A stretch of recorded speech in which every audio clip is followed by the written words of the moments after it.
امام احمد بن حنبل فرمایا سی قولوا لآل البدع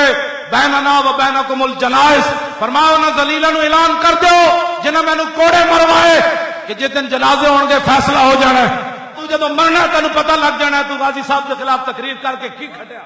میں نہ نہیں لیندا اس واسطے کہ مجلس بڑی پیاری ہے تے روحانیت تاری ہے۔ مدینہ منورہ مواجہ شریف دے سامنے کئی حضور دے غلام موبائل کھول کے بیٹھے، امیر حمزہ دے دربار تے بیٹھے، 11ویں والے داتا صاحب تے خود میزبان ہوئے نا جی، داتا صاحب تے میزبان، داتا صاحب نے میزبانی تہاڈی کیتی۔ مولوی خادم دا پوت ہے جڑا ابھی چل نہیں سکدا،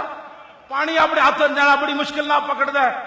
داتا صاحب میزبانی کیتی، حضرت پیر مکی میزبانی کیتی، شاہ محمد غوث نے تہاڈی میزبانی کیتی، حضرت شاہ ابو المالی نے کیتی، میاں شیر محمد نے کیتی، پیر میر علی شاہ نے کیتی،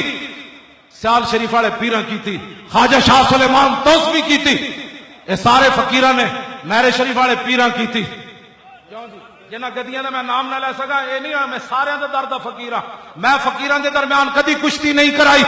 آپ پیر میرے علی شاہ صاحب گل کی تھی نا، الطیف سرا من طلعتہ وشذب بدا من وفرتہ فسکرت ہنا من نظرتہ، نینا دیاں فوجاں جب چڑیاں دو ابرو قوس مثال دسن جت نوکے میاں دے تیر چٹن، لبا سرخ آنکھاں کے لال یمن چٹے دن موتی دیا ہن لڑیاں۔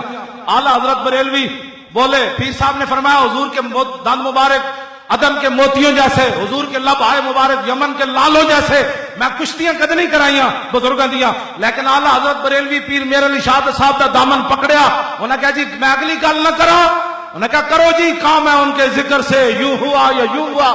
اعلیٰ حضرت بریلوی بولے، فرمایا آب درے دنداں سے عدن ڈوب گیا اور رشک لبے لالی سے یمن ڈوب گیا۔